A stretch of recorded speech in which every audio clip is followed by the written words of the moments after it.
Hello, Gingercore69, and as well as Yusuf and Glenn Couch. Glad to see you all here for this live episode of the Hentai Literature Club. As you can see, due to the whole quarantine business, there's only two of us here right now, as unfortunately CAFCON does not have its own manner with which we can all hang out with each other. Also, I'm not sure we like each other that much. But yes, thank you all for showing up today. Today we have an episode talking about a particular artist for Season 2 of the Hentai Literature Club, which is artist-focused, of course, and if this is one of your first times tuning in, this is the Hentai Literature Club. Here we talk about hentai, aka erotic doujins or doujinshi from Japan, using some of the basic techniques you use in literary criticism to talk about what people would call literary text. And today the episode that we're going to talk about is Millefeuille. I'm pretty sure they're not French, but they have a French name, and Millefeuille, if I'm pronouncing that correctly. I think so. It is a French pastry. Yes. And so let me open up some of what they have here. So I have the doujinshi right in front of me. I'll try not to show that on camera. All right, so. Wait, hold up, I don't have it in front of me. You don't have it in front of you? Is this supposed to be somewhat professional? I think I have it in my Gmail. Let me open that. And for those of you who are here, if everything looks good, if you could just let me know, that would be awesome. So while you're pulling it up, just in general, what can you tell me that you noticed about the work of this artist? What about Millefeuille stood out to you? I mean, obviously, I could tell that it's all about big boobs and thick women. Thick women and big boobs. Yeah. Okay. So that is something you noticed particularly about character design. Yes. And then, as for like storylines and that kind of thing, it's... I should probably let everybody know that we're using the text that we're looking at today is a collection of several doujinshi that they published as a tankobun, and it's called Oboetate, which I believe translates to I just learned it or something along those lines. And so, yeah, it's a collection of stories. It's not just one in particular. Mm-hmm. Well, in this collection of stories, there's a lot of women taking charge, but also, you know, obviously the men's needs are still very in the clear. There's also, I don't know, I actually wrote about this in my notes. There's a lot of emphasis on people's firsts. I don't know if you noticed that. Yes. But that's the thing. You wanted to ask me specifically about why I chose this one in particular. I think you told me before this started. Oh yes, why these stories in particular? Mostly what I try to do is when I look at any artist or any particular tag, I go to a few websites that compile these doujins or doujinshi, and I try to see what is most popular either by the tag or most popular by the artist. And so this was, on more than one website, this was one of the most popular works that people tend to look at. Okay. And so I believe this work was published in 2008 or 2009. So this is actually one of their older works, as you saw from their Twitter, that they're still pretty active. Yeah. And I believe they even had like one or two tankobun publications before this one. All right. Right, Shamina Warren says, the artist seems to really enjoy the concept of male virginity and experienced ladies versus what I find to be a typical trope of experienced man plus inexperienced women. Yeah. So you noticed that as well. Obviously, yes. That's something I noticed that every story in this tankobun in particular, and perhaps in some of their other works, heavily seems to feature the idea of a man who's inexperienced, and in almost all of these, I think it's the man's first time. And in some of them, they're even drawn like children. They look like children in some of these. I don't know if I would describe it as children just because there's one specifically where it looks like it's like a very young man. Young, yes. Yeah, or just from a familiarity with different art styles, like what we call tags, some people might call tropes, which is just ways that people tend to categorize. Mm-hmm. What we call hentai, what I believe in Japan would typically be called like an ero manga or an ero doujin. Mm-hmm. And so shotokan is typically what it's called when it is either specifically a young boy or it is specifically it looks like a young boy. Yeah. I don't think any of these would particularly qualify under shotokan, even though a lot of these are young men. There is just one in particular, one Do you know little which story? drawing. Yeah. One drawing and just like one story. Drawing where I was like, that's just a child. But, you know, he wasn't. but I do have it. Oh yeah, I also agree with the Shimino word, and I think it's interesting to have what is if you have like a broad view or understanding of what we call hentai, a lot of times it's almost always going to be the male is in the position of experience as compared to the woman typically being a virgin, and obviously a large emphasis on like the importance of a woman's virginity is always something you see a lot in hentai doshin. And again, Yeah. it is the opposite.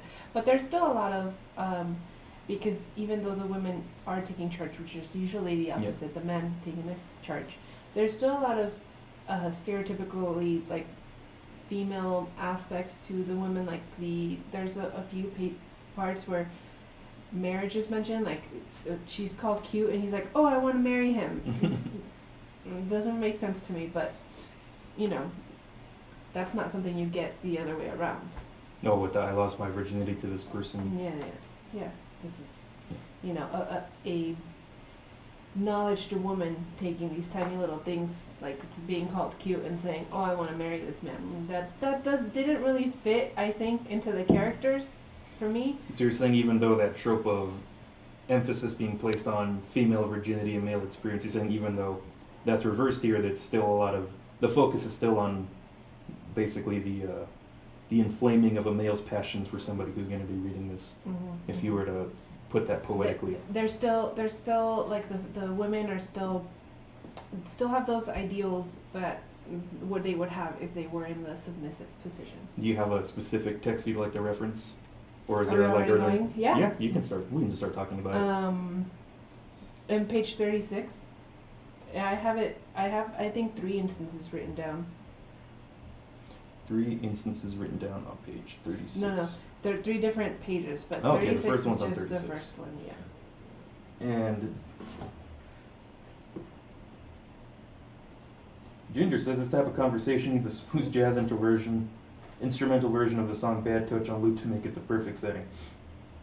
I've always debated about putting music under these podcasts, but I'm not sure if that would take away from anything, and I'm always worried about the music being too loud. And Darryl said the women do not simply take charge, but they are interested in the act. They also do it in a way where it's not too overboard. And they would say, well, I would say this particular set of stories, that is the point. They have other works where it's more of a casual or the couple's already together. So one of the stories you already see that the couple is together because two of these stories, I think, are sequels to the story that precedes them, in which case the characters become an established couple. So I'm slowly making my way to page 36. I'll just read it to you. My e-reader is a little slow. On page 36, he's about to go down on her, and then she goes, "Wait a minute, wait." She says, "Wait, don't, I'm not clean." And he goes, "Oh no, you're just fine. In fact, you're really pretty." And she says, she thinks, "Wait a minute. Was that just a roundabout way of proposing to me?" I saw that as a little silly, but I wonder if it's meant to be... It is very silly. I'm wondering if it's meant to be tongue-in-cheek or just kind of absurd. I thought it was very silly, and I just thought it was too silly for what's happening. Yeah. Like, the rest of this doesn't have that level of silliness. Well, not exactly like that, but the character, like, she doesn't seem like she'd be that silly. Okay. Does that make sense? Yes. Yeah? I see what you're saying. Like, it doesn't fit her character. It just goes back to what women would normally say in hentai. So there's one particular sex act that I noticed quite frequently, and I wonder if you noticed it in this collection, that I think the artist tends to have a lot of. Do you recognize what it is? You don't have to know the Japanese name, but even if you can just describe the act, you know. A boob job? Yeah, either that or boob job, or I guess other way to say it would be titty fucking, that a lot of people would probably recognize it, and the Japanese term for that is paizuri. Okay, wait, hold on. Darryl said, "Well, I would say this particular set of stories, that is the point. They are other works Yeah, where I it's..." already read that Oh, okay, one. Sorry. Then you said use of Ishimino, right? Yes. Maybe it's a double entendre that makes sense in Japan, but not to us. The artist really enjoys paizuri, which is what you're talking about. Yeah. So what? I did notice it. What do you think is, in the context of this text, what do you think is the appeal of paizuri, or what do you think is the appeal there's of... big boobs. Yeah. I feel like anytime there's big boobs, there's just... that is connected in a way. I don't know. it didn't seem out of character just because there's really big boobs. But I think that act happens at least once in every story. Yeah. Obviously, Yusuf pointed out, yeah, that and doggy style. I'm also going to point that out. So I think the position that is most frequently used is doggy style, as well as, I can't remember what it's called, but where the woman's laying on her side and the man is straight up, so they're kind of like an L. I have no idea what that's called. I used to know that word, and now I can't remember specifically what it's called. Yusuf said, if I recall correctly, in all the texts, the woman's 100% in control of the flow of the pastry. Yeah. And usually it's the woman that also wants to perform the sex act, isn't it? Yeah. They're the ones starting it for the most part, I think. Except for one story where the boyfriend gets a little crazy and she's like, I just wish we could talk once in a while. Oh, yeah, which one is that? I think that one is called... It's the one that has like a weird side characters. Oh, yeah, I assume that was from like some other I was gonna ask story that the artist wrote. I was a little confused about it. I wasn't Yeah. sure if it was something, unrelated. I mean, I don't know. Yeah, I think that one is Hanamura's Scheme and The Perfect Way to Lose It. Okay. Are we going through your questions? Or are we gonna do? Okay, I wanted to ask, what are the tags for this? I didn't look. Oh, yeah. So this one doesn't have a lot of tags because I would argue that this is a relatively vanilla set of stories. So it is just big breast or opai, glasses, nakadashi, which is cream pie, tankobun, which means it's a collection, Yeah. an official collection, not an unofficial collection, paizuri, milf, swimsuit, bikini, teacher, virginity, and tall girl. Okay. So I also think that's one that, most of these women aren't necessarily. There's one in particular where the girl is very tall, and the story starts with her standing next to some of her classmates, and you can see how tall she is.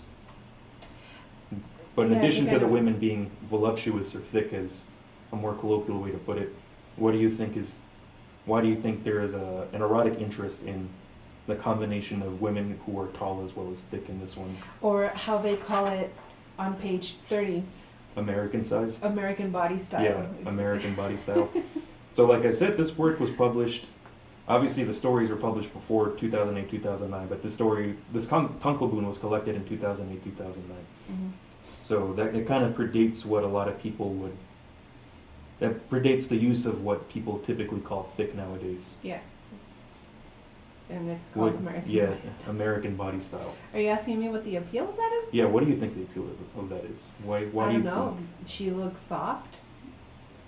Is that like a dumb thing to say? She looks soft. She looks appealing. I don't. It's like inviting in a way. Yeah. Or comforting. Yeah. I think that kind of goes into the fact that in this series of stories, a lot of times the men are the one who are the ones that are inexperienced, and it's usually a more experienced woman is the one that takes charge and kind of introduces them into it, even though a lot of times the men kind of, as happens a lot in hentai dojins, is the men kind of turn out to be naturals. Yusuf said this is kind of tamer than The Same As My Dream. Is that something else must mean by the same artist, creator? I believe so. Then Darryl said they didn't use BBW. Most sites have it. Yeah. Most sites that have works like this tend to categorize it under BBW. I was talking to you about this, about how it seems that when it comes to using tags for hentai, a lot of times what most Americans would call thick, it tends to get put under the category BBW. Which is big, beautiful woman. Yes. Right? And then Daestra, we're all socially distancing, so we live together, so we, everybody else is in their home. Yeah.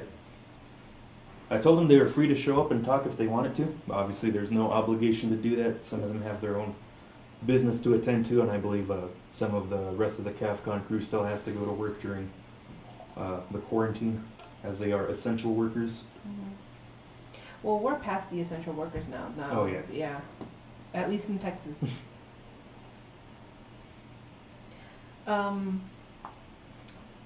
If I were to look at it as a kind of simple way with the whole thick/tall girl. I think it goes back to what I said in a previous episode, was the appeal of women who are tall or voluptuous, is that if a man finds a particular part of the body attractive, if the girl is tall or thick, then there's simply more of that thing that you like. Yeah. That makes sense. So you had a question you wanted to ask about the text, or something specifically you wanted to reference? Well, I mean, there's a few things that are... Yeah, why don't we just take it story by story? Okay. The first one. Yes. I know everybody... The teacher one? Everybody's gonna think I'm dumb for saying it, but she's just a predator. She's... Oh, a teacher? Yes. The teacher one? What is it? It is Princess Yoshimo Teacher Chapter. I mean... That she is the one that is kind of... Yeah, go ahead. She's more than taking charge. She's just full on. You're kind of looking at it from a very, if this was a real scenario kind of thing. I tend to do that every time. I can't help it. No, I understand. Especially if do you feel like this work is obviously appealing more to a male reader than a female reader? I mean, there's a lot of women into that kind of stuff. Yeah. When I read this, the first thing that crosses my mind is, why do they have to be in high school? Why can't it just be in college? And then this is all... Well, sometimes when these get officially translated to English, that's all they do, is they just change any reference to high school to college. Mm-hmm. Just because we've talked about it before. Chaz brings it up quite often, that there is like a very large youth culture in Japan, Mm-hmm. in which adults kind of praise or worship the idea of youth as, whereas it's like it can be seen for some people as the ideal time of life. Mm-hmm. When you're dumb and inexperienced. Yeah. Yeah, you could say that.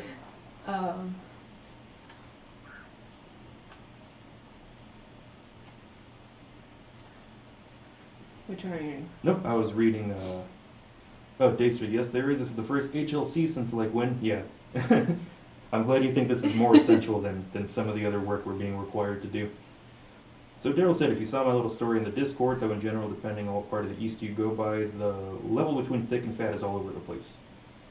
And Shamina Warren said, as a reader, it's more of a nostalgia thing when I see these scenarios, and there are a few teachers where I think, oh boy, if this could have occurred, let me tell you. So this is more for you, at least, like, I wish this could have happened in high school? I think for me, as more of as a heterosexual male, if I see a situation like this, to me it's definitely wishing I would have been in that situation. Okay.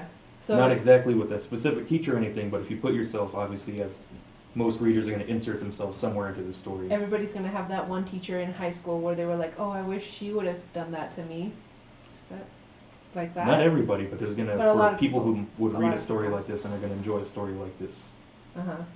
So I think sometimes even going further back than high school, for some people who like, per se, straight men who like Shotokan, Xavier has pointed out before, where Shotokan typically gets to get put together where it's either somebody who looks like a young boy, somebody who is a young boy, gets put together with an older woman, or somebody who's either a mother or a woman in a position of power. And it's, I think, typically for a heterosexual male who likes that kind of scenario, it's wishing they had that kind of experience either when they were younger, Mm-hmm. or like when they first started perhaps having sexual fantasies about women, and their introduction to sexual fantasies is going to be with an older woman. Because you're most likely not having those sexual fantasies to the people your same age, because they're not developed. Yeah. As far as potentially one way of looking at it. Yeah, possibly. Okay, there's a lot. Yeah, I want to see what everybody's saying. Yeah. In real life context, says Darryl, you are very right. In a fantasy, it's enjoyable to do the fact that the man is being wanted. Also, high school is a big thing in Japan compared to America. I think we also have like a big high school culture. It's just looked at very differently. And a lot of times we look at people, I think we look at it differently in America, the high school scenarios, and the fact that somebody who still wishes they were in high school is, they either peaked in high school, as you might say, or that actually was the best time in their life, as things have only gone downhill from there. Or like the Uncle Rico fantasy, where if things had been a little different for me in high school or perhaps college, I would have been better off, I would have been more successful. And Shimino says, in Japan, a whopping 35% are salarymen, which is a person employed by a major corporation from the age of 25 until the age of 70. Their entire life is dictated by their company. So high school, college, and any time before you are your only time as an independent. Daestra says, LOL, I find it hilarious that only one kid could resist for a whole minute. Oh yeah, in the first story, I'd like to think these guys have more self-control than that. And Shimino says, Mille rushes through plots faster than Germany rushes through Vichy France. Well, let's be honest. Everybody on the chat, Josh, you too. If you were in that situation in high school, how long do you really think you would have lasted? First boobs you've ever seen. First boobs I'd ever seen. I think the first time I saw naked boobs was in middle school. Okay. I think First boobs close up where you can touch them. if the promise was I could have had sex if I could resist for what was it, 5 minutes? I don't I remember. think I had the willpower to go through with it. Really? Just because I think I have always been pretty good at being able to. I'm trying to remember the exact term, but it's delayed happiness. It's delayed gratification. Yeah, delayed gratification. I've always been pretty good, even as like a teenager, at being able to give myself delayed gratification or knowing I can have something better if I save something now. Shamina said, I would have lasted for sure. Wait. I spilled all my spaghetti out of my pockets. Daryl, I would say no due to my fear of rejection or something going wrong in Daestra. I would have lasted for sure because of what would be promised if I didn't. And Gingercore 69 says, my first sexual experience lasted about 40 minutes, but I doubt it's the average. So going back to the particular text, the Princess Yoshino teacher chapter. Mm-hmm. So what are your thoughts on the story, considering how somebody who is into this scenario looks at it compared to how you looked at it realistically? Taking away my it's very hands-on teaching. That's exactly what she does. She's like, in order for your activity, your classroom activity to work, you guys have to make it interesting in this way, and then she does exactly that. Yeah.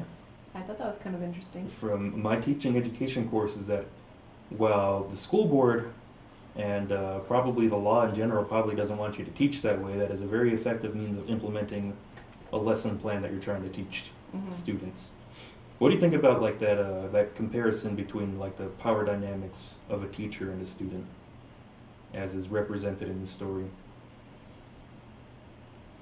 Because we said a lot of these stories show young men who are inexperienced, usually having their virginity taken by a more experienced older woman. Obviously, a teacher is in a position of power over that person. That's kind of like a very exemplified means of showing that imbalance between experience. What do you think about that? I mean, as I guess seeing it from what the would-be student's point of view, it's probably the best way of this happening now. Having somebody that knows what's happening teach you, you're gonna have a good time because they're telling you What to do. Maybe not exactly what to do, but at least directing the activities. Yeah. And I mean, to me, that's like I can see why somebody would find that desirable, because as Darryl pointed out, though, he said, like, if that happened to me in high school, I might have ran out of the room. I would have been too scared of something going wrong. And I can see how that's a very, especially to somebody who might still be a virgin, to see a scenario like that and have that as an ideal fantasy, because I think a lot of young men deal with that fear of being rejected at your first sexual encounter, and that might be somebody's reason for trying to avoid those kind of experiences, or being afraid to engage in relationships that might lead to sexual encounters because you're afraid of fucking it up that first time, so to say. But then if you have somebody guiding you, yeah, that lessens those nerves. Yeah. Right? Yeah. Did you notice the difference in what the girls were gonna do and what the guys were gonna do What do you mean? for their class thing? Oh yeah, that the girls did a washing. soap blend. Did you read the little note on that page? I don't know. I don't think I did. Like, This is page 12, I think. okay. Once again, I have it on my e-reader, but my e-reader's a little slow. I could have it on my phone, but I can't have my phone too close to the microphone because the microphone is unshielded and the noise is going to make it go crazy. So the note is, a soapland is a Yeah, there we go. brothel where the girl washes the man's body. Yeah. So you see that situation, you see soaplands in hentai as well as like live action Japanese pornography. Uh-huh. And so in Japan, sometimes they have what are these called soap lands, where it's that exact scenario where a woman will wash your body, and I think sometimes they also call it a Turkish bath. Okay. And sometimes what these things are is they're fronts for actual brothels, where the idea is like the woman might give you a hand job while she's washing you, or if you pay enough, she might give you an actual sexual experience. It's kind of like the Japanese version of the stereotypical massage parlor. Yeah. You know, you pay for a happy ending kind of thing. Yeah. So it's kind of like a funny turn on that, where the girls figured out how to get money was to run a soap land. But hand soap land. So it's kind of like an innocent version of an actual soap land, in which it seems that men are readily coming to the soap land experience. So this is kind of like the what's it called? The build up for, right? I mean, they're pretty much building them up, but then that's where it's going to end. Yeah. Yeah. So you were unaware of what a soap land was. I was unaware. Yes, this is the first encounter I have had. Yeah, in a lot of live-action Japanese pornography, soap lands are very popular settings. Well, I learned something. Did you have something else related to a specific page in that first chapter? Or the first story? Yes, well, just a tiny little thing that she said at the very beginning. Something like, oh, this isn't a good day, but you go, for you to come inside of me. No day's a good day. Well, what's it called when people try to... It's not an effective means of birth control, but there is a means of birth control where you time it. Yeah, you track your days and when you're least likely to get pregnant. That's not at all effective. You can get pregnant on your period. It does not work. It does not work. And she still does. And they say the same thing, I think, in 2 other ones. This isn't a good day for this. And again, it's like there's no good day if that's the only contraception you're using. What day you're having sex, unprotected sex, is not a good day. Well, think of that from a fantasy perspective. What do you think is erotic about that scenario? I get the danger of Getting pregnant, or just the fact that, oh, you shouldn't be doing this, but you're still doing it. Like, it feels so good, you want it to happen anyway. Yeah, I get it. I get it. But in real life, you want people to know that it's not an effective means of birth control. I just want it to be out there. From what I read, that's a very popular way for Christian couples to practice birth control. Yeah, that's why they have so many babies. Yeah, well, the idea is like in many branches of Christianity and other religions, it is against that particular sex, SECTSS. It is against that sex rules to use contraceptives or birth control, so they have to use natural birth control, where the woman times her cycle for the time she is least likely to get pregnant. But still very likely to get pregnant. Yes. And she also says, her thing is virgins. Maybe not specifically like that, but it was, I don't know, it was something I pointed out that I figured maybe that was part of the appeal, a virgin reading this. Yeah. That makes it sound weird. I mean, there's people who have different levels of sexual experience. It's very possible that somebody who is still a virgin is going to find this situation more titillating than somebody who's more sexually experienced. But somebody who's more sexually experienced might still find it titillating in the fact that they wish that had been their first sexual experience. So one of the things I thought specifically about is if there were somebody without much experience reading this, a little afraid maybe that in their first time they're not going to be very good, or it's going to be a little difficult or whatever. She specifically says, I came with a virgin cock.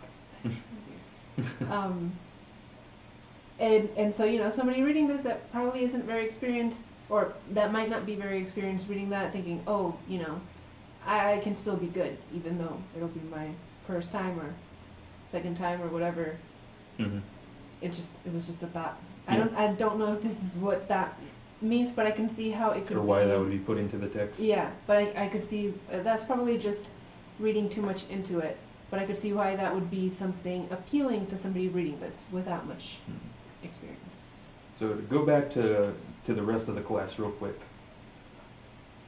Shimino said, my first experience literally involves spilling things around the room like a goof. Absolute classic comedy. But sometimes it wakes me up at night in cold sweats. Oh, and he also said that you're onto something here, big time. Darryl's... Yeah, back to the brothel. He said, technically not a brothel for legal reasons, but basically, yes, people still do it. Totally agree with you, though. Daestra said, you know, what's horrifying is I think a lot of American boys who get complete shit sex ed believe that. Ginger Core 69 said, even in non-pornographic, non-hentai Japanese media, you can still find those the girl bathes the boy fetishes. Even appears in comedy anime. I forgot to mention that you do see that scenario happen a lot in anime. The idea of, I guess, the shower or the bath being connected to nakedness, physical contact, and potential sexual encounters. Daestra said, I know I would have believed it in high school. Fortunately, back then, my entire existence was a sex repellent. And you mean sex doesn't give your junk a +1 enhancement bonus? And Shimino said, no, that's totally a good reading on it. Okay. Is there anything else you wanted to say about that first story? That's all I wrote down for that one specifically. I don't actually have a lot of notes on the stories because they weren't super. I don't know. Obviously, it's way easier to talk about one of the more something like weird John K. ones. Pito. Yeah. Somebody who just goes completely out there with what the hell's happening. Yeah. So you can read into all sorts of things with that. So let's go to the second story then. Did you have anything specific? No, I'm more facilitating the conversation, I guess. Okay. You can't just facilitate the I know. conversation because There's two of us.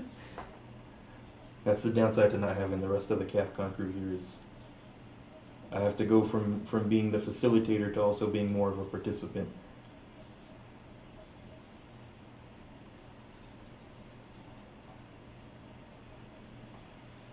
I mean, for the next story, A totally normal couple. It took me by surprise. First, it was so slow, and I was like, "Oh, are they gonna what's gonna happen?" It's going so slow, and then all of a sudden, it's like the sexual tension boils went over. so slow, and then quick,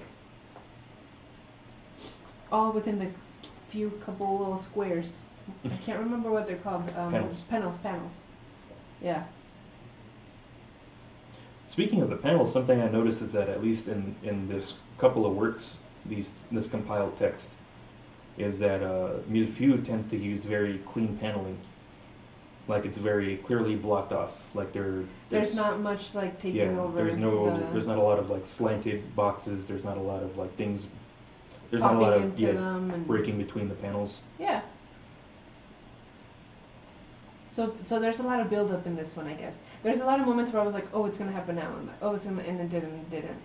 When I was trying to find like a decent picture to put in the thumbnail, normally there's a lot of hentai where I could easily pull a couple of panels, but in Millefeuille, a lot of these are pretty tame or very not tame. Yeah, they're pretty clearly erotic, except for I think this particular story and the one that follows it, the one that precedes it.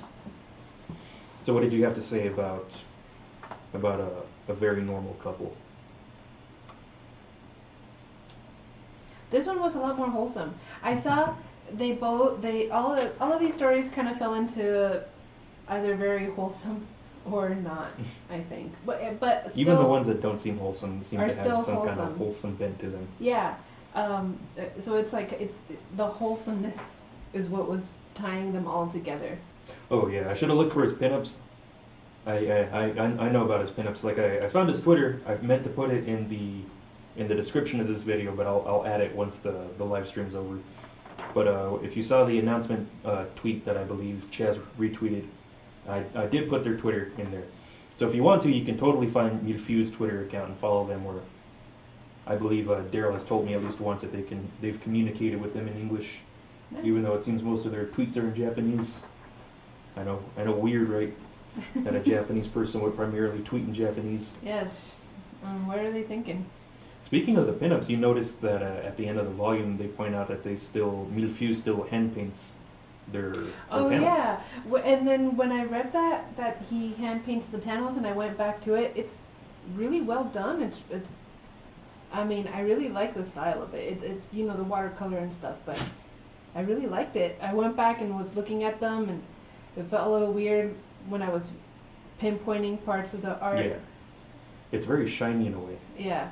It almost seems like all the women are oiled up when it comes to the actual paintings. In the next story, they specifically say shiny nipples, and I was going to ask about that, but we'll get to it.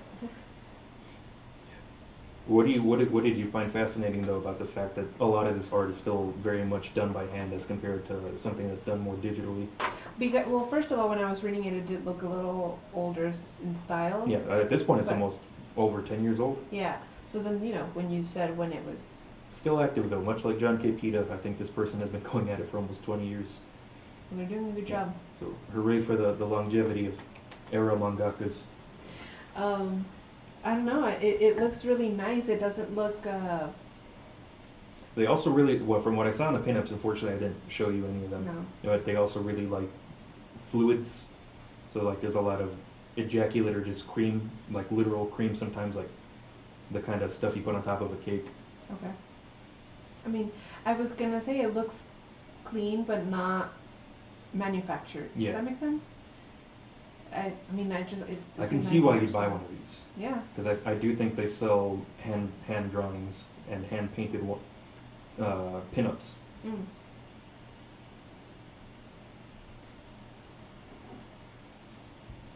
Yep, as Darryl pointed out, fluids, heat, and smell are his big calling cards. You see smell a lot come up, especially in this Yeah. one. And a lot of sound effects. Oh, Darryl said it's more like we Google Translate each other. Mm. Kev Night Gaming, yes, to answer your question, yes, the last time that we played a World of Darkness tabletop game was last Wednesday. Oh, no, not last Wednesday, the Wednesday before last. So last Wednesday was our video game stream. Before that would have been us playing Vampire the Masquerade. And this upcoming Wednesday we should be playing Vampire the Masquerade again. Just to answer that quick question. So onto this story. Mm. What were you about to say about it? I don't have that much written about it. She has I think it's her talking about how she watches a lot of porn. I think that's the one of the other ones. I think this one is one of the ones where she's the one that you're seeing the story perspective from. That's something else I noted. Not only does, at least in this collection, does Millefeuille show the woman as the experienced one, but usually the mental point of contact between the reader and the text is you're seeing the perspective of the woman rather than the man. Mm. So No. whenever you see thought bubbles, it's always the woman's thoughts, and very rarely is it the man's thoughts. I think there's only one story in this collection. That has the man's Yeah, that thoughts has in it. the man's point of view. I think it's the one with the weird characters. no? Yeah. On page 37, she says it must be because of she's talking about how his penis, and she says it must be because of all those porn videos that I've done and simulations with. Oh yeah. So, The good old fashioned I know sex because of porn. and I just wanted to say unreal expectations. Do not learn from porn. One of the more funny things I've read people who have tried to emulate sex from porn is, I did not know why this position wasn't getting her to scream and moan and orgasm, and it's because, especially in live action pornography, a lot of positions are meant to look good to the camera and not necessarily meant to Feel good. facilitate physical pleasure. Yeah. Daryl says something? I'm curious when you get the chance. I wish I didn't forget your name. The body types of the woman, do they seem more realistic compared to previous sessions or just the same? I think he's asking you Me specifically. specifically. You can call her Anai or Sky Bandit, as she typically uses online. Your handle. Yeah. Do these compared to previous? I think they look very realistic. I think they look proportioned well. That's what you're asking, right? Yeah, Yeah, I think they're compared all. to what you've seen in other hentai that we've looked at. They do the same character. I did notice fluctuates a little bit. Like when there's one specifically that they're saying she looks bigger than everybody else. I think it's the one where she's just standing, but when she's Yeah, the one not where the tall girl watches porn with the guy. when she's not doing any like sexual stuff, she looks a little shorter and like plumpier, and then when she's doing sexual stuff, she looks more I don't know. Exaggerated. Yeah, but I think proportion wise in general, and also like the sexual stuff, the positions and all of that, I think it looks really Real. good. Yeah, real. I don't know, do you agree? Yeah, I definitely think when it comes to like the depiction of bodies, even though Millefeuille likes a very specific body type, it's a realistic body type. Yeah. Like obviously I'm not making fun of or criticizing people who like certain art styles, but a lot of time, not just in hentai but in like Western erotic art, a lot of times like body proportions will be exaggerated widely, and that's for Or it's like huge boobs and then tiny, tiny, tiny, tiny waist yeah. and then a huge butt. And, Yeah. and you know, that's not how women look. And even with the penises, they're not gigantic or they look like a normal penis would. Yeah. So, yeah. Yeah, but when it's, I think for some people, the fact that it's drawn and that it's not live action, I think some people do like that exaggeration. Yeah. I like the not. You prefer when it's more realistic, when it's more so. grounded. It was very pretty to look at, which isn't something you normally, well, not something I normally think about with this kind of thing. It was very pleasing to look at, especially with where it's painted. I really liked it. Yeah, I would say if you like hentai where the art is grounded more in reality as compared to, I'd say I guess like erotic fantasy, Millefeuille probably better suits that kind of taste. Because like I said, some people look at like the ridiculous boobs where like they're like this literally the size of beach balls, but the waist is still tiny. Some people like that, like the fact that I think when it comes to art, there's a part of your brain that is more easily able to accept something that looks absurd or that is outside of like what you understand as reality. Yeah. I'm trying to remember the exact term. The term for when I know what you're saying. I I can't remember. Hold on. is the suspension of disbelief. Yes. I think when it comes to manga or anime or just it's easier obviously to suspend your disbelief with what is realistic or possible when it comes to bodies. Yeah. So I don't mind when that kind of stuff happens. It's fine. But I just like when you have to take away that part, I feel like it's just easier to get in, you know, than have to. Yeah, Darryl also said, because in general in Japan and these collections of books bring up these kind of bodies are not extremely popular. I hear that a lot from a lot of artists in general over there when it's their style. Yeah. So there's a specific word for like the stereotypical Japanese beauty. I don't know that. But a lot of times it's going to be a girl who's thin, pale, black hair. And I think they usually use what's called the hime cut, where it's the long hair with the bangs. Okay, yeah. The flat bangs. I did also notice when you guys were talking about the, oh shoot, I lost my train of thought. About the smells and the liquids and the stuff. He draws blood in this one, coming out of the vagina when he first goes in on page 42, which is part of the realistic aspect. Although I don't know just how realistic. It probably shouldn't be bleeding as he's doing that. You know, probably should have had a little more foreplay, a little bit of lube. Nobody should shy away from lube. It's very good to use it. It's healthy for people to use lube. I don't know why I'm taking this as a PSA situation, but yeah, don't feel like only old people need to use lube. Yeah. Sabrina Sabrok is a porn actress and metal singer who looks like an exaggerated hentai character. Nothing natural about her, but it shows that people in real life do like that kind of look. Yeah. Yeah, I said, for some people it's just they want something that's more grounded in what you typically see as compared to something that's more exaggerated. Like there's porn stars, like if you ever want to look her up, her name's Chelsea Charms, and she has what's called string implants. So string implants I think are actually illegal nowadays, but they're implants that continue to grow and fill with fluid over time. So you can, back when you could get these implants, they would continue to grow, and if you ever wanted them to stop growing, you'd have to routinely get the saline or whatever the fluid is taken out. And so she literally has breasts that are bigger than beach balls. Because they just keep growing? Yes. My thing about that is, I can't help but imagine what it feels like to have that. And it's painful. To have really, really big boobs, it's painful. It hurts your back, it hurts your boobs, it hurts just doing things. They get in the way, which is maybe why it's hard for me it's a little hard for me to look at the ones where they have huge beach ball sized boobs and not think she can't live a normal day-to-day life. Like the one where we specifically talked about the different boob sizes in hentai, and the last one was the one where they were literally like this big. Just imagine eating with that. I mean, they're on the table. How are you?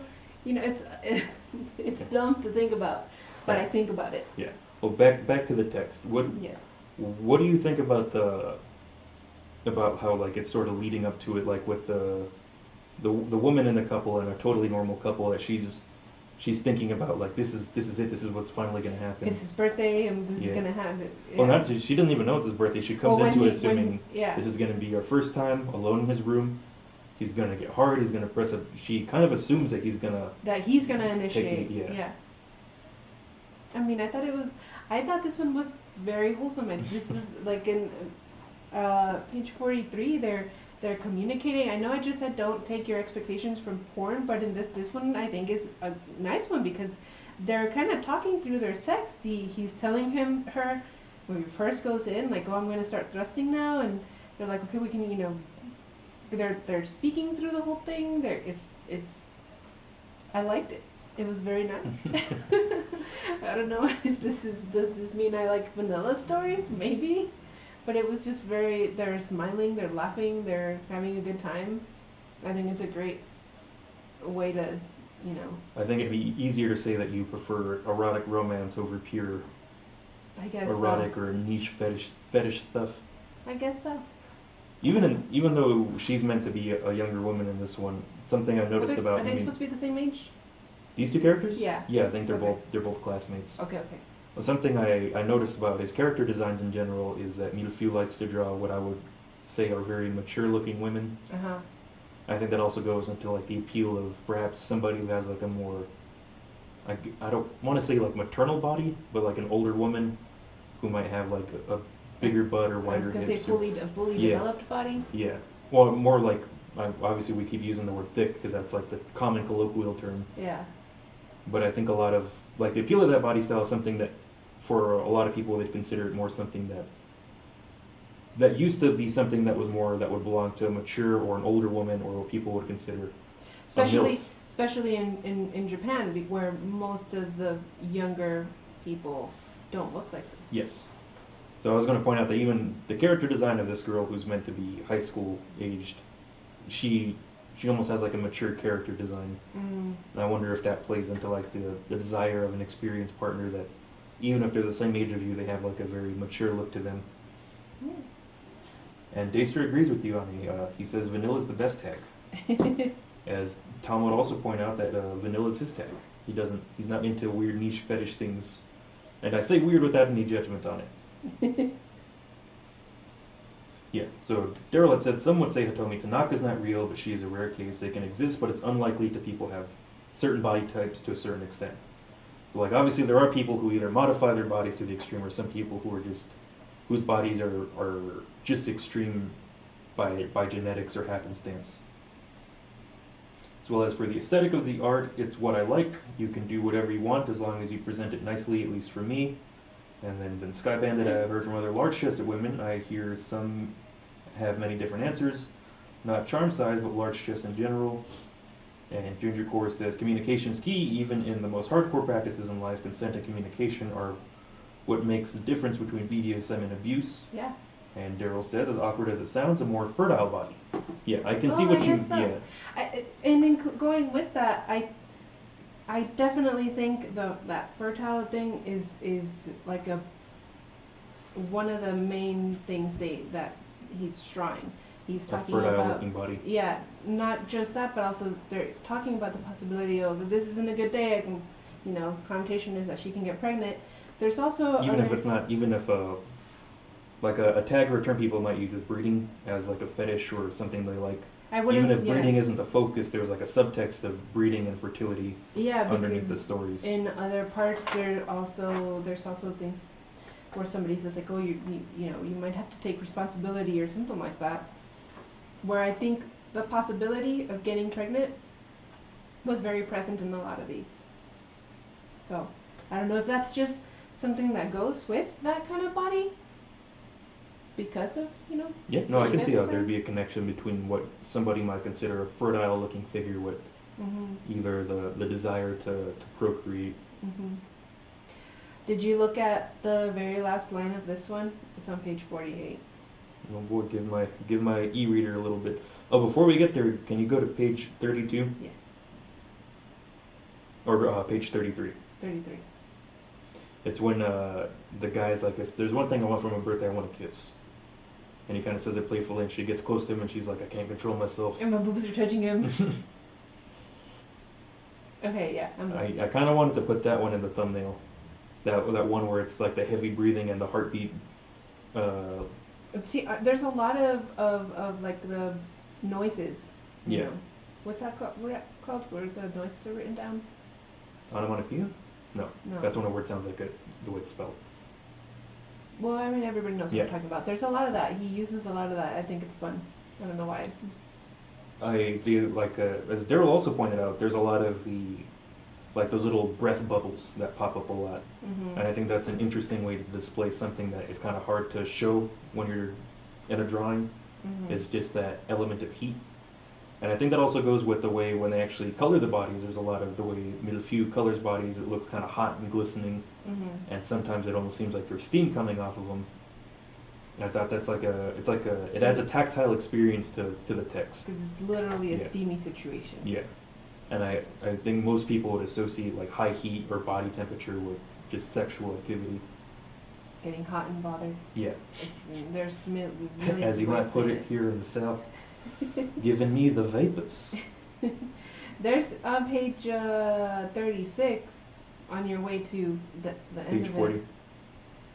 So page 36, it looks like she's underwater, but it's all the fumes, isn't it? Oh yeah, all those little, like the fumes smell in her coming underwear. off. Yeah. It looks like she's underwater. I'm just pointing it out. But it's not ugly. Does that make sense? It's not like a displeasing way of showing body odor and sweat and all of that. Like it's still pleasing. It's not. It doesn't look dirty. Yeah, as Darryl pointed out, that's something that features a lot in Millefeuille's work is just heat and smell. But what do you think is the erotic appeal of that for some people? We obviously talked about heat a little bit, but also there's the aspect of smell. Because I know it's different, I think, when most people think smell is. Some people do want that, like people who might have like a fetish for socks or underwear. Mm-hmm. They want the smell of literally somebody's ass crack, or they want the smell of somebody's feet, and those specific smells associated with them because they associate that smell with what they think are erotic parts of the body. Yeah. But in this one, it's more of, I guess you would say, like the vaginal smell. It's more of what's happening in the situation. You're having sex and then everything gets smelly because body parts smell. You're moving a lot in the sweat. I don't know what the appeal is, if I'm honest. I'm just put it plainly out there. I don't know. I don't think it's gross or anything. It's just something natural that happens. But I don't. Yeah, I would say just it seems in general experience from talking to people when you have conversations where I guess you're having a mature conversation about sex and wants and stuff like that is. Mm-hmm. I think to me it doesn't seem like very common for most people to have. Or maybe they do, but it's just not something people talk about as much because there's almost like a negative aspect type to smell in general. It's like you want people to smell artificial, you want people to smell like cologne or deodorant or perfume. But there's nothing wrong with the smell of... Like the way people naturally smell. Yeah. It's not that, it's not like a dirty smell. It's especially how he's drying it. It doesn't look like maybe this person hasn't showered in a week or something and it's a bad smell. It just looks like the normal smells that happen when you're in that kind of situation. Yeah. I'm sure there's something. Maybe that has something to do with like pheromones or that would be released in that kind of situation. It attracts the opposite partner or your opposite partner. I would say it's very different from somebody who specifically fetishizes specific smells because, like I said, there's people that fetishize the smell of ass, or the literal butt crack smell, some people might say. Darryl said pheromones. I notice them when I am around ladies that sweat a lot. Okay, wait. I think there's a bit that we haven't read. Oh yeah, let's catch up with the chat a little bit. What does the rest of the class been saying? Do you want to read? Yeah. Okay. Daestra had said, I feel bad for girls like Atomi. I'm pretty sure she has a condition that makes her like that and it can't be comfortable. I believe it's an actual medical condition for some women called macromastia or gigantomastia, where the breast tissue continues to develop after puberty. And what Darryl was pointing out, she said she's fine. She likes that she has actually gotten stronger. She developed better upper body strength by doing so many paiseries. Though I would say for the fact clothes shopping must be the worst. That is a constant pain all women say for back pain and such. I get a lot of answers. So I'm always rather confused. It's like there's good things and bad things to having big boobs. Mm-hmm. They're obviously very nice to have, but it can get annoying. That's the consensus I've had. Obviously, I don't have very big boobs, but I have friends with very big boobs, and the consensus is usually, they like their boobs, but they get in the way and they hurt, and sleeping on your belly is uncomfortable, and, normal things you don't really think about. So let's get to page 40 to get to what 48. Page 48? Yeah. Okay. It'll take you a minute. So let me just read it to you. What's happening is they just had sex, they're eating. I think he cooked for her? Yeah. And he's like all shy, like, oh, it's just leftovers, and she's like, oh, they're so good though, and then she says, let's get married right away. No. Again, with the marriage. Yeah, it was his cooking though in this case. I mean, I get it. and he goes, well, take it easy, and I'm not sure who says it, but it says, you may have my blues daughter if you wish. It says there's a translator's note. The last line has an untranslatable joke. What the father usually says when he gives permission to a man to marry his daughter is humble. The word used here can sometimes be mistakenly used in the context of saying loose, and it basically means slutty. Yeah. So it's basically her dad is there when they're eating, and he's saying, you may have my humble daughter, but it could also be read as, you may have my slutty daughter. I just wanted to point it out. I suppose it's a little confusing because you don't see the dad in any of those panels. Right, okay. I wasn't sure who was saying that specifically, but I guess that would make sense if it's the dad. But no, hold on. They're at his house, aren't they? Yeah. So they're at the guy's house. Whose dad is talking? Oh, I guess it's true. It's one of them talking. Who said that? That makes no. It's maybe he said it, jokingly. Yeah. Because he did say blues. I don't know. I thought it was a weird, funny, definitely not in my culture kind of thing to say. No. So as I was scrolling through to that page, though, obviously, you see quite a bit of paizuri happening. Yeah. Siri. Sorry, I couldn't quite hear you. She wants to talk about hentai too. Yeah, please. I don't know why the hell that happened. Daestra said, I have never seen a human being in a more content and comfy state than that guy in the second panel on page 48. I know. It's again with the wholesomeness. He's so happy. He's laying in between her boobs. And it's not in like a malicious or any, they're both happy. He's still inside her. Yeah, I've mentioned it before, but I do not like the, you see it a lot in hentai, and it's called what's it called?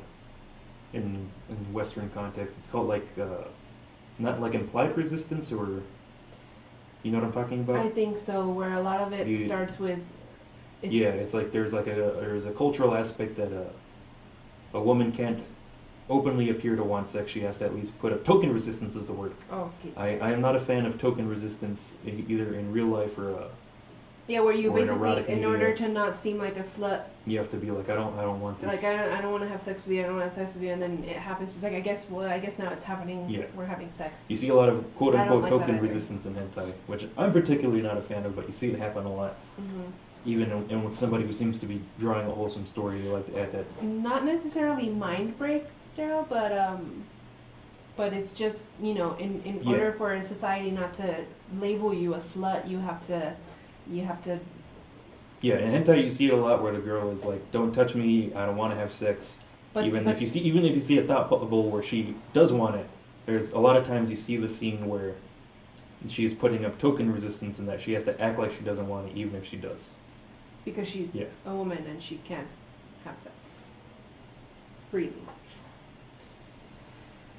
The next, are we moving on? Yeah. The next one's the one where there's the panel. Where, I mean, even the American body type. No. He looks like a child. Even the very first one, they're peeing. Those look like elementary school children. At this point, though, they're older now. They're in college. They're in college in this one? Yeah, it's a bit of a time skip between this one. That's right, because they're like, I don't know. I think they're just drawn kind of like content children, just two bros urinating next to each other. Peeing. I guess so, because again, it doesn't look like this. Unrealistic, by the way. I would never pee in the same urinal next to one of my boys. You and I don't know, Xavier would never pee right next to each other and feeling happy and content. Obviously, if there was only 2 stalls and we both had to go, obviously, you don't look in the eyes and you don't talk to each other. You guys never talk when you're in the bathroom? No. I mean, I think sometimes, for some guys in some cultures, that's the normal thing to do is... I don't know, it's normal for me if I'm, I don't know, say like in school and my friend was next door, we chat. In this one, okay, going back to, oh yeah, Ravenglade said, and the whole token of resistance, it's like the song, Baby It's Cold Outside. That is exactly what I'm talking about. Yes. Yeah, token resistance. That's exactly what it is.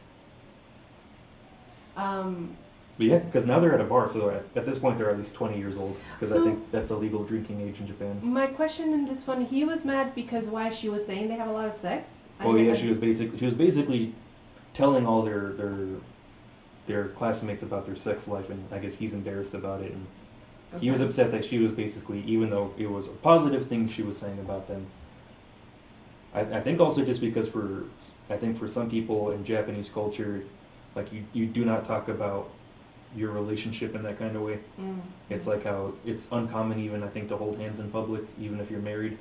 I guess I guess it's like a cultural embarrassment for him to be told, like, oh, we have sex all the time. And then she also points out that we're each other's first lovers, but we're a perfect match. Oh, okay. So it might also be the implication that she's like, oh, he's only ever had sex with me. He hasn't been having sex with. In this one, he's drawn a little. He looks a lot what's younger. up, Kyle? I didn't know that was your handle. Nice.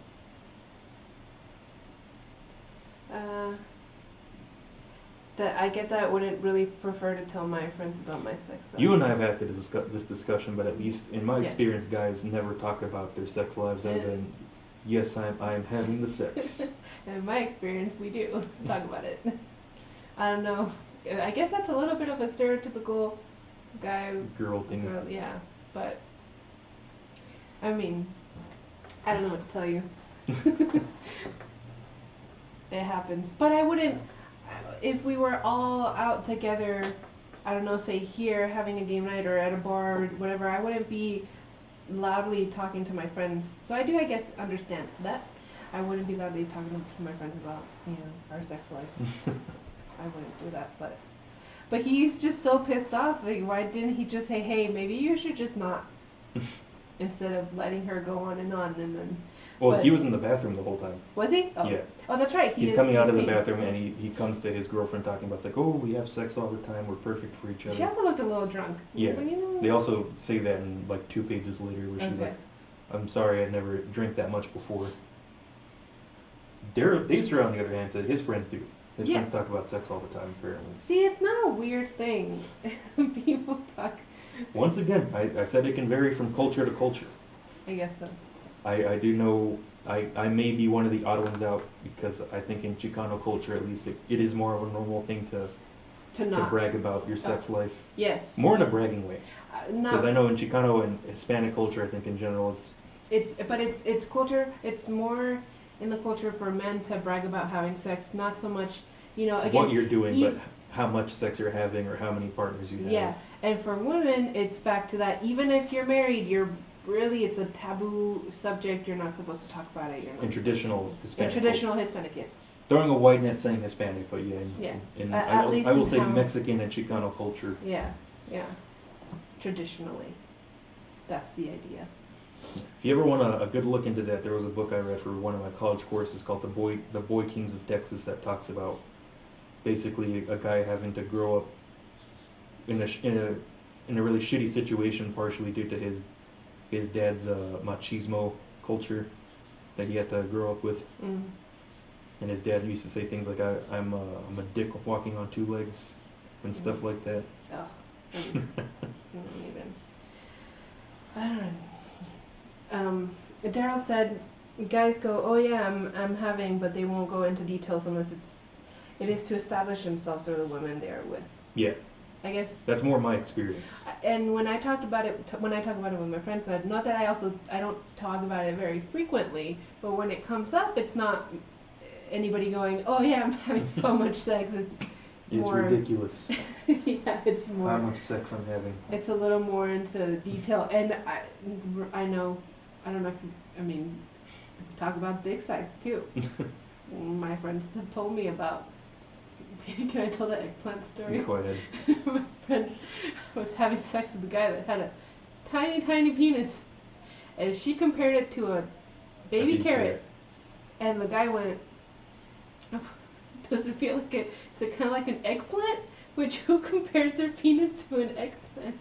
People who use emojis. That's not eggplant. Like I know there is a kind of eggplant that's like long and thin, but regularly here, the eggplants are real thick and it's not something you typically want to shove in your vagina. So should we get back to the text? In this one, I can see the maybe a little more motherly aspect of it. He looks a little bit like a child when she's giving him a bath. No. Or a shower or whatever. Yeah, going back to the whole soapland kind of thing. Yeah, that's a good point. That's on page 52, where he's sitting in front of her and she's like, he's so much smaller than she is.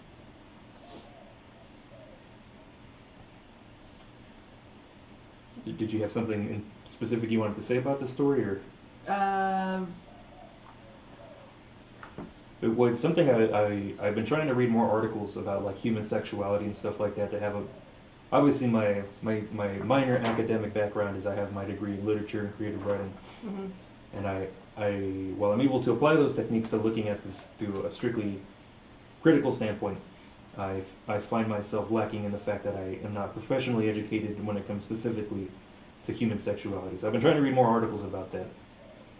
And obviously this story is a sequel to the first one, so this is part 2 of a totally normal couple, as the story's called. And an article I was reading recently was about how we use language to engage in sexual situations, and part of it was, the main crux of the article was a lot about how, like, saying consent is how we engage in sexual activity can be problematic, because usually the scenario is a man wants to have sex with a woman and a woman has to consent herself to having sex, when in reality sex should be, or is usually more often, 2 people on equal footing, so consent might not be the right word to use. And I always assumed it was like both of the people giving consent to each other to have that sexual relationship. Yeah. But I do think in a lot of contexts, so people use it the way this person was writing the article, and they're talking about how, like, a more positive way of looking at it is some people might, the way you use language is you use sex by giving a gift to somebody and by giving something they want. Mm-hmm. And I think you kind of see that here, in that he was upset with her talking about their sexual relationship, and so she kind of gives him sex as an apology in this scenario, in that she comes out to him in a very American outfit. What do you think about the idea just of sex being used as like an apology, as it kind of is in this scenario? I think sure it can be fine to I guess get over being mad for a second, but it's definitely not a solution. You have to, like we're talking about in the previous one, which is the same characters. You have to talk about things. Yeah. And that's how you resolve shit. Yeah. I think later on in the story, though, it does seem that they they resolve it differently, because it seems like he's being too upset about what happened, right? Whereas obviously some people might say she was in the wrong for discussing something private that he wasn't comfortable having other people hear about. Mm-hmm. But this is where we saw the point where we were talking about I do think it's funny that she's like, I have a very American outfit, and he's like, I can't stand those damn selfish and arrogant Americans. I don't fully identify as an American, Just because you're a first-generation immigrant? Yeah, so, but then when I was talking about that subject with my brother, it's like I do see myself as Mexican, but then also Texan, but it's not, and this is something I make fun of you a lot, but also, I don't see myself so much American, but I do see myself as a little bit Texan, because I have lived here for so long now. But when she said that, when he said that, I just gave myself a giggle because there's a lot of times where I do think that, like, there's such annoying, and then fill in the blank where a white privileged woman or man. Yeah, Daestra had a bit of a laugh at the. No, Darryl had a line at the laugh. The America Let's Fuck on page 54. Let me get to it. The boing. Yeah. See, I really like the sound effects that he adds to it. The boobs jiggling and bouncing around. Yeah. Shamina said that face one can't get off on Predator-esque writing, and so 80% of tags on Sad Panda are worthless to me. And Darryl said with how the article is putting the statement, I can see what they mean, because the point it allows one side literally puts the act as a hostage tool. And Daestra said, I'm American and I'm offended. I thought it was funny. You see, I can distance myself because I can be like, I'm not American, I'm Texan, it's different. This has more indirect proposing. I guess maybe it's just this character. Maybe I didn't put it together, but I don't know. And this is also where they say the shiny nipples thing. Can you explain the appeal of shiny nipples, please? Page 68. I'll read it to you if you'd like. Go ahead. Well, I also have to get to it, actually. No. Hold on. Yeah, 63. There's almost an interesting reading you could try to start to develop here with the idea of America as voluptuous or bountiful and that connection to the type of bodies that the author and readers of this text might enjoy. I was assuming it's, because This body type isn't normal to a Japanese person's taste. yeah, and that's definitely seen much more frequently here, where I just figured. I also think a lot of people have like that connection of American and plus size. Yeah. So, I mean, I don't know. But she's also not, she's Japanese, right? This Yes. character's supposed to be Japanese? Okay. Yes. So like I've told you about this before, just but from seeing different media, a lot of times like these body types in Japan, people might consider them fat or chubby, even though you might say, well, she might be thick or voluptuous, but that's not exactly what a lot of people would consider At fat. least to us, it's Yeah. not entirely when you have shows so commonly ready, like My 300-Pound Life and all that stuff. Yeah. Yeah. The line is he sets her boobs free, as she Mhm. calls it, and he mentions how they're bouncing and they look really happy, and what's more, your nipples are shinier than usual. Can you please explain that to me? Your nipples are shinier than usual. I don't get it. What does that mean? That she's sweaty? I'm not sure. Like Is that just an it might be like comment it that- might be like glistening or something like that, like I just thought it was two funny. shining beacons of hope in a dark world. But looking at the paizuri again, a lot of times paizuri is coupled with what some people might call bukkake or I think in this one they even used the term pearl necklace at one It point. doesn't happen every time though, Yeah. does it? Or does it? Yeah, but there's also that combination of like the appeal of paizuri or titty fucking combined with a facial Did you is call the it other. titty fucking? That's what when I first heard of it, that's the way I heard it. Or Okay. I will say boob job if you would prefer. It's fine. What were you saying? What were you gonna say? There's a combination in the appeal of paizuri in this case with a facial or bukkake, Mm-hmm. even though bukkake usually involves multiple people. Mm-hmm. Do you have any thoughts on that, or it seems like it wasn't something you immediately noticed, as it wasn't something you brought up? I mean, obviously I noticed the paizuri, but I guess when I was reading it, I did think, but then this is another personal. It's like that can't be too. The whole boob part is fine, but then having all of that on your face, people put expensive creams on there, and you have to then stop and go wash your face, but that's just separate. But a lot of times a facial is meant to be combined with a degrading act. So a lot of times a facial might be, even if you're not trying to put a person down, it's considered a degrading act to have. But the it semen doesn't all- feel degrading in Yeah. these. It doesn't feel degrading because they're very active in it. They're like, yes, do this. They're they're not like, oh, I don't know about this. There's no backing down from it. which is maybe why I didn't fully read that into this, because everything's very consensual, I guess.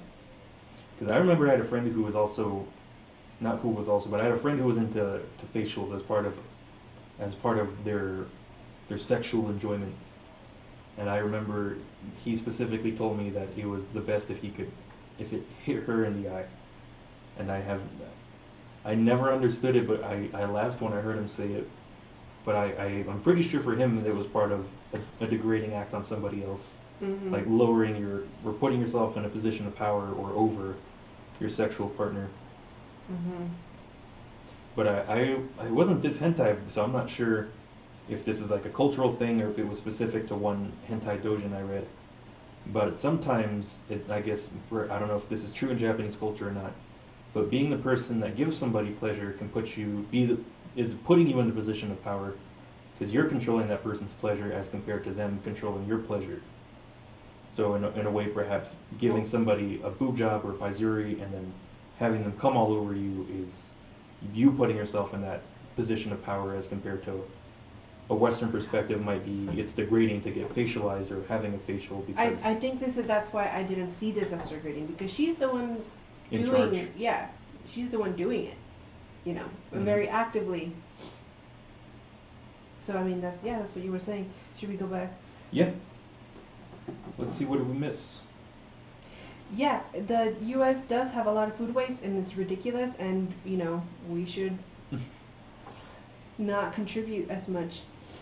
Shimino said Texans are more like Canadians than any other state. I'm starting to learn. I'll assume that's a compliment. Darryl said no, it's not. Daestra said not even Minnesota. Shimino Warren said the United States throws out more edible food than every nation on the planet put together. Makes sense. Darryl said it's simply the foreign aspect, trust me on this. And then they said, then for a shiny nipples comment, I would say how she is sweating and her breasts are moving so fast. The oil. As well as the oil. Yeah. And could also refer to engorged nipples. Boob job or titty fucking are the common English terms, lol. And it's that, and also the aspect of marking somebody, marking your territory or a person. Yeah, that's an aspect of facials I didn't exactly delve into as I was speaking about them. Marking your territory. No. How long have we been going for? Let me check. We've had some good conversation so far. I'm not sure. Where does it say? A lot of it, I feel like, evolved out of the text rather than specifically being about the text, but I think that's part of what literature does. Yeah. Is it makes it generates things to think about and can change your perspective, even if it's just hentai, as somebody might say. It's an hour and 23 minutes. All right. Are there any specific areas you really want to talk about, so that way we don't? Not in this one, not really. In any other specific area of the text?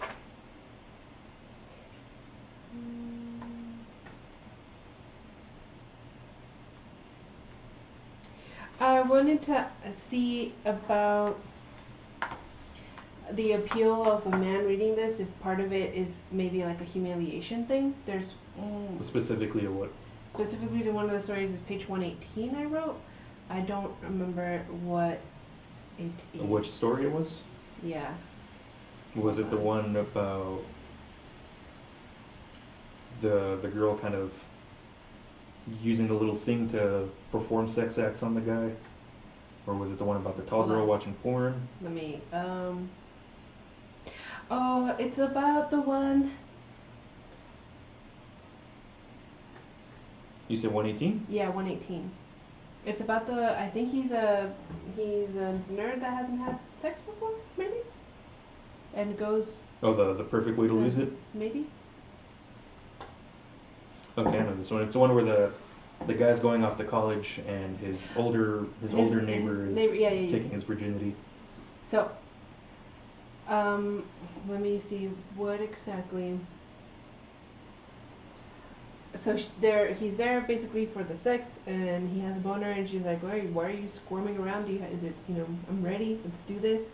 And he looks very nervous. He's like, oh, why the rush? And then she just takes charge. But I guess, I don't know. I'm not entirely sure. You were unsure what your note was referencing? Now that I'm under pressure, I can't find it. Well, much like this man, you are also finding worry under pressure. Oh, okay, I found it. Where she goes. On the same page, 118. Yeah, 118. Okay. She at the very bottom, the panel on the left. She says, "You're gonna put this big hard thing in my pussy. That's what they call sex, you know." She's like, "I know that. I don't know. I feel like the way she is interacting with him, it's very condescending. Obviously he's younger and inexperienced, and I don't know. I wanted to know if humiliation is part of. It's not very out there. It's not like super. Is part of the appeal of Millefeuille's work, or just this text in particular? Or? I guess maybe this text. I think some people might call it something like. Obviously, it's teasing is what you would call it. Teasing. Okay. But it also almost goes into what another tag or fetish that some people call like gentle femdom. Okay. Where it's not exactly spitting in your mouth, screwing you with a strap-on kind of stuff, but yeah, because the woman's in. But it's like a thing where it's an appeal where the woman's in the position of power, and you're either the submissive or the one being taught or educated in a way. And sometimes that includes, for some people, the appeal of that as part of it is teasing, and it's like I guess it's enjoying the act of being, not putting your place, but being in a more submissive position where she's teasing him, like implying he's unknowledgeable about sex, and but obviously this isn't like a consensual please tease me, degrade me kind of thing. It's more just a teasing aspect in leading up to what's happening. I think. Yeah, it's more her taking advantage of her situation a little bit in being able to tease him, and because she's the one in the position of power. Yeah. In that she is offering him the gift of taking away his virginity, as that article might put it. I'm going to link that in the Discord, because I don't know if you all would be interested in that. Somewhere around here, I think there should be a Discord link if you're not already on the Discord. We don't just talk about hentai, but if you want to talk about all of the other stuff Caffeinated Conquest does, it should be up there in a corner around my head or something, I think. Darryl said, "It's the whole he wasn't in charge. I hear from a lot of dudes on random forums that some feel cowgirl is degrading act for the guy." Those guys are crazy. They make fun of that. When the girl's on top? Yeah, cowgirl's when the girl's on top. Cowgirl is when she's facing the guy. I think reverse cowgirl is when she's facing away from him. Okay. And then Daestra said it's more nurturing than degrading, it seems like, anyway. Yeah, that's why I said teasing is the right word to use here, and I feel like that teasing almost kind of leans perhaps into like a light appeal of gentle femdom, perhaps. There's also just something I wanted to ask. I guess it's in page 123. Sorry, I may have hit the mic. No, it's okay. But just no, go ahead. I was just gonna say, Darryl also wrote, also guys feel if the girl is in charge and you don't have any power, you're a bitch, which again, crazy. Feeling wanted is the best feeling ever, and having a confident woman is even better. Yeah, so I think that definitely leads into the appeal of someone like Millefeuille. Yeah, I agree. So this is a question to the chat. She gets naked, and then he says, "Yoko seems to me than the most beautiful that I've ever seen her." So is naked more beautiful than clothed? I think that's consensus? I think that's just it differs from person to person. Okay. So for him, because I've seen a lot of women talk about how they find men more attractive when they're nicely dressed than when naked. Yeah. I've read about that too, or I've heard it too. Yeah. So I wanted to ask if, naked is generally what men like the most, other than, I don't know. I think it's a personal thing. But I think from most men that I know, it's probably more beauty is in the naked body more than the clothed body. Daestra said depends on the guy. Oh no, Darryl said depends on the guy, but for the scene it's more of the moment. I guess it's like getting. It makes me think of another tag or fetish that some people might call it. It's called, I think, CFNM, and it's short for clothed female, naked male. And that's one fetish where that's also part of like femdom or degradation in a way. And it's a sex act, or usually a genre of pornography, where the woman is fully clothed but the man is completely naked. And usually it's not even full sexual intercourse, but things like foot jobs or like tying the guy up and giving him a hand job and insulting him while it's happening. So I would say for some people, for some men, there's definitely a fetish of, there's almost like more power or beauty to a woman in certain scenarios or for certain people. she's wearing clothing or she's dressed a certain way. But that's a completely different thing from what's happening here, I think. Yeah. It just made me think of that. Yeah. And Darryl said, "For me, I prefer my ladies' clothes because you can bring focus to their strengths." Was there another page you specifically wanted to reference? No, there's just a bunch of silly things. No, but like little silly notes you wrote that you Yeah. noticed. yeah. Do you have at least like one more that really stuck out to you? On page 90, so it's going Oh. back. That's the one with the story with the guy that's only had sex with one person, one girl, and then she sends him over to another one. And so that's basically his second time having sex. And he says something along the. Let me see if I can get to it super quick. Oh, Ravenglade. CFNM is honestly a pretty broad fetish. Yeah. Not necessarily what's happening here, but it did make me think of that particular fetish.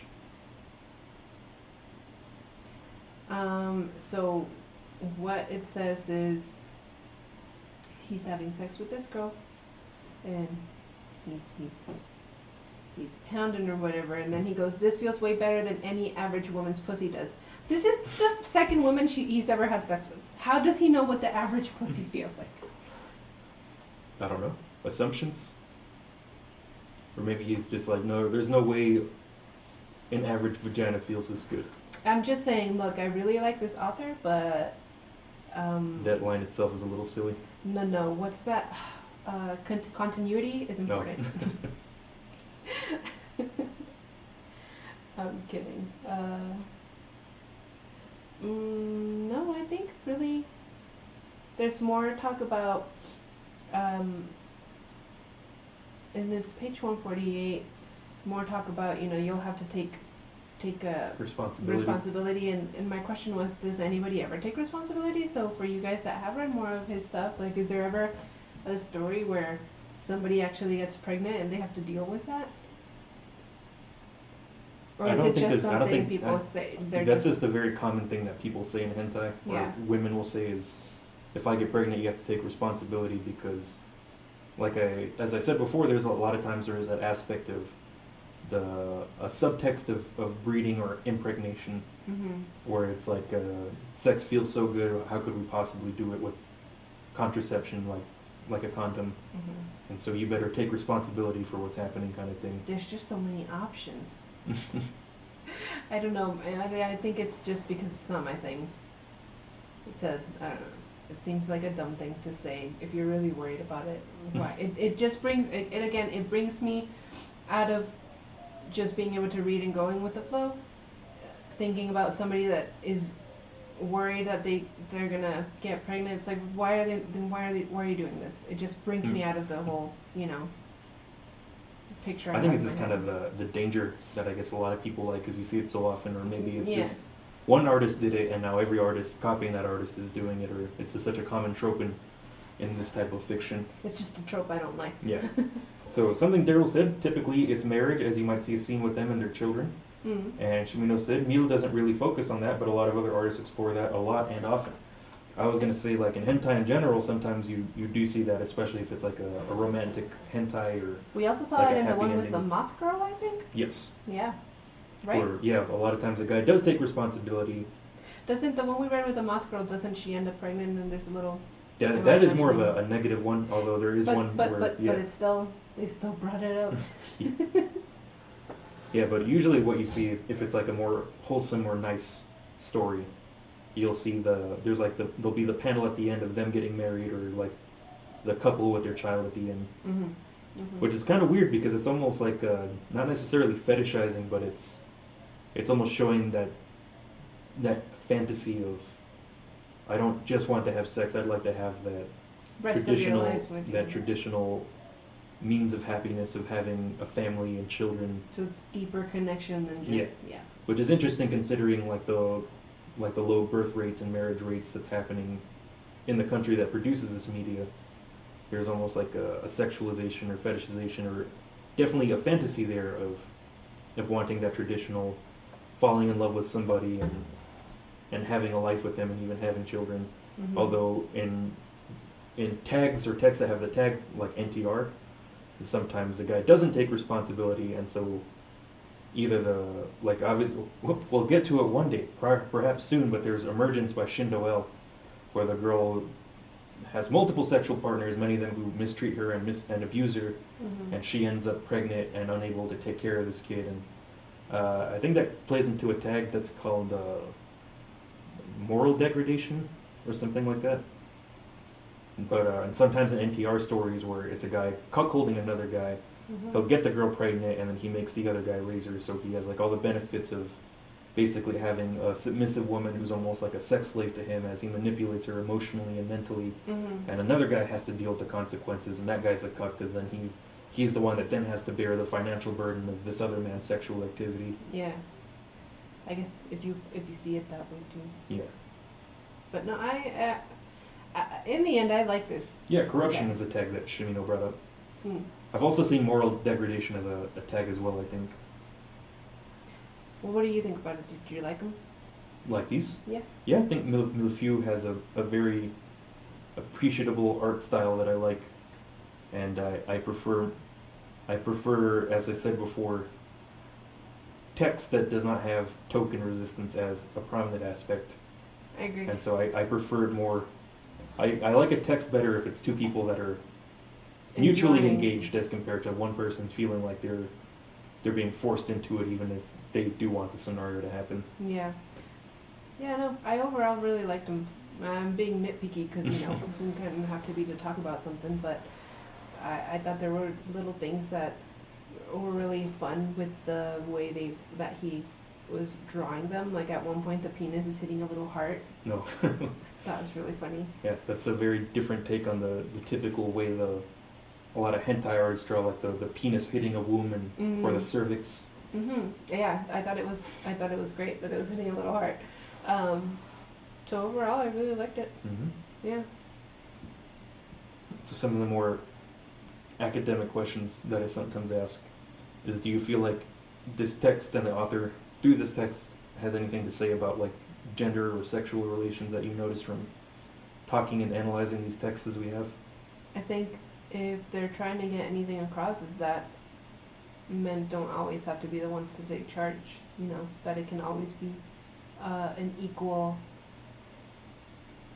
an equal opportunity kind of situation. If that makes sense. Yeah. No, I would agree with that. It's almost, I almost wouldn't say equal, just because a lot of times it's the woman in the position of power, but I put it that way just because there's so much media where it's the opposite. Yeah. Where it's like, you know, just putting some out there where it's a woman. There are alternative power dynamics within relationships, and there is an appeal to exploring, I guess, those alternative power dynamics. In that, I guess, happiness or sexual pleasure or release doesn't come from one kind of power dynamic that we typically see portrayed in media, even outside of the context of the type of media that we're talking about. In really any media. I don't think I'm getting all of it, so you should read it. What do you mean? On my phone? Yeah. Or something? No, I'm getting it too. Some things I missed was people don't act logical, or Shimino said people don't act logical and say dumb things when thinking with their sex parts. Saying it ain't so. Shimino Warren, take responsibility is something you see so often. I wonder if it isn't something that was enforced or heavily suggested by the Japanese government as not to promote promiscuity in single mothers. Yeah. And Daestra said, you don't like it when their hips are moving on their own? I think that's funny, but that's always like a funny joke that you see a lot in hentai, is the whole sex feels so good, my body's doing it of its own accord and I have no control over this. Do you have control over your body? You're doing that. But I do get, you know, the automatic reaction to that. But still, I do like. So when we talked about No, go ahead. I was saying when we talked about tags, usually what I did at the end of the episode is try to synthesize something out of the tags we talked about, and either the elements you see associated with the tag.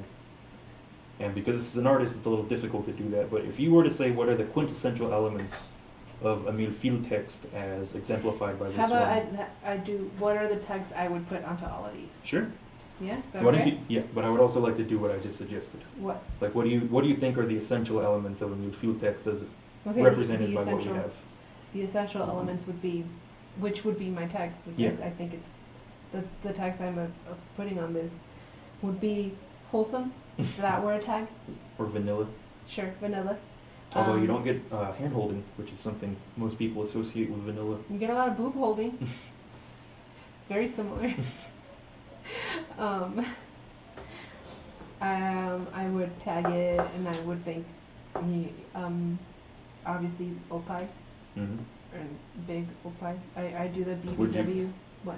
Would you go with Opie or Bankunyu? Bankunyu is like really big breast, or would you think? These aren't at that point, no. No, I wouldn't say so I either. wouldn't say so. But I was wondering if you might have thought differently. No, I think this is realistic. People have this size boobs naturally. Yeah. The BBW that we were talking about, the boob job, what was it again? Pastry? Pastry. What other elements do I think are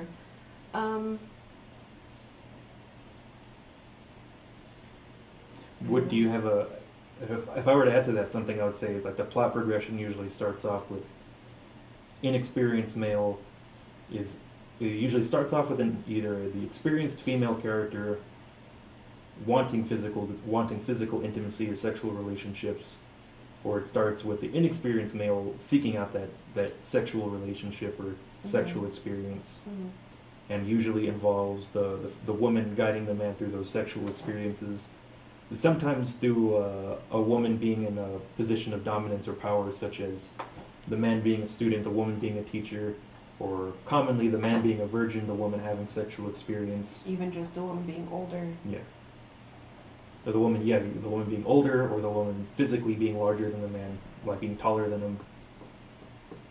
I'd say those are also like essential elements to the story, or to their kind of text that they tend to I would also produce. add boob jobs to be an essential part of the story.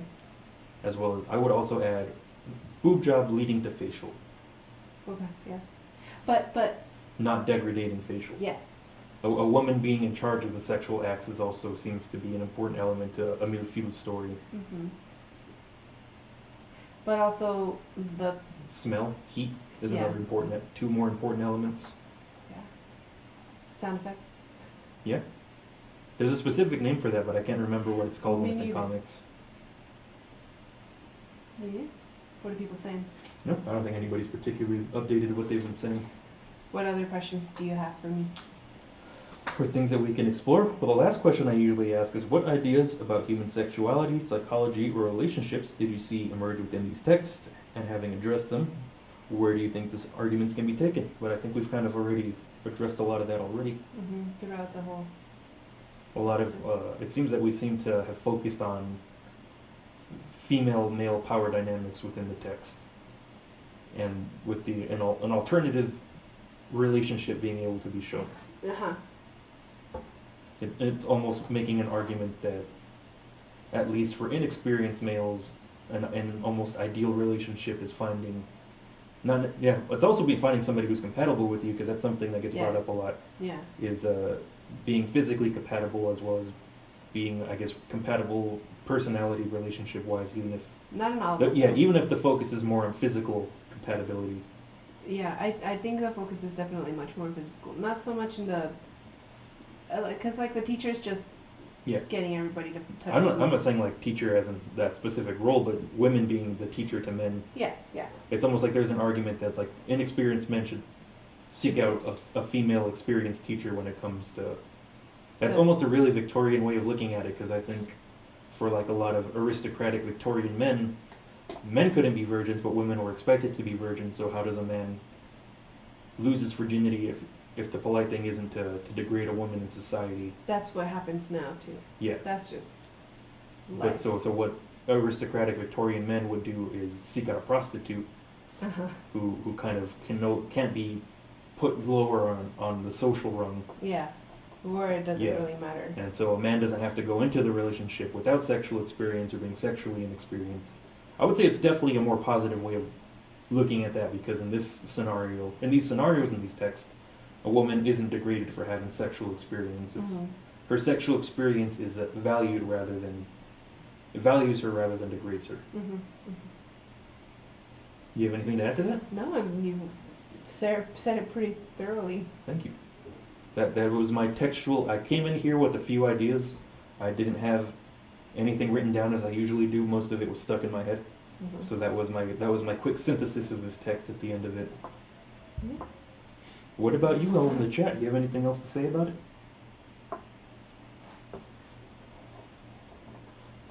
But if not, obviously I'll edit the video description to add the artist Twitter to it. If you can, support the artist.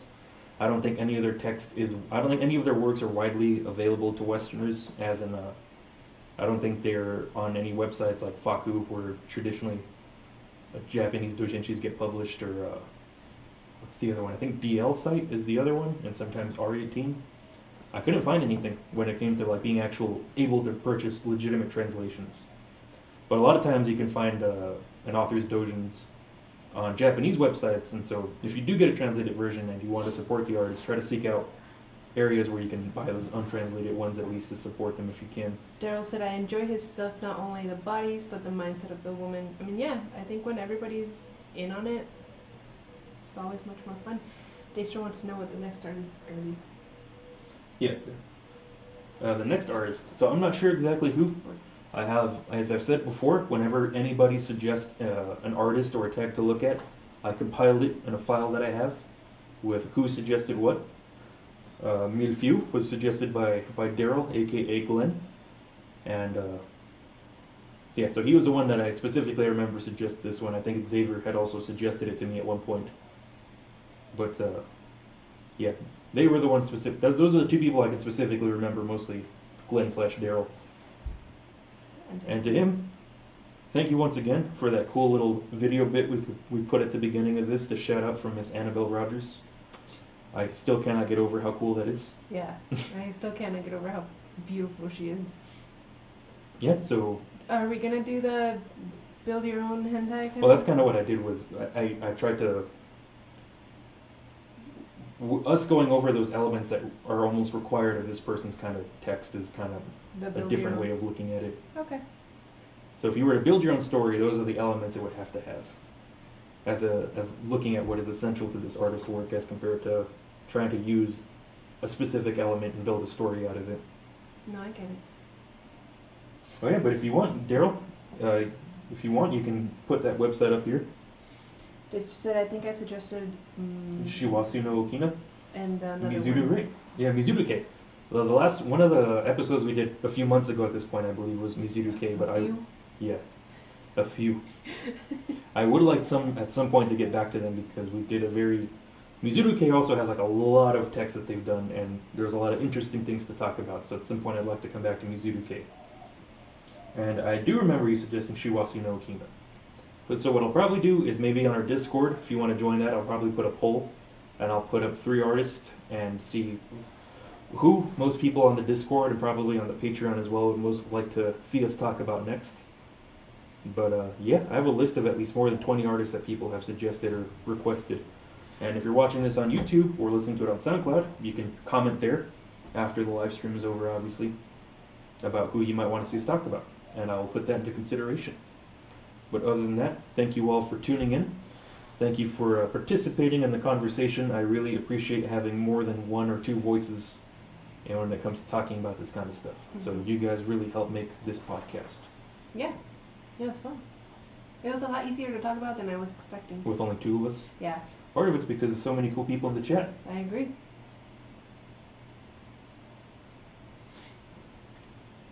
And with that, obviously, Patreon, follow us on Twitter, social media, follow or YouTube. YouTube, all that fun stuff. Like and subscribe. But most important, I'd like you all to join the Discord so you can chat with us. Yeah, that's always fun. I will try to round up Chaz and X and everyone else as best as I can. Obviously, I like recording with everybody physically present. That's currently not a feasible situation right now. But with that, thank you all for tuning in, and stay caffeinated.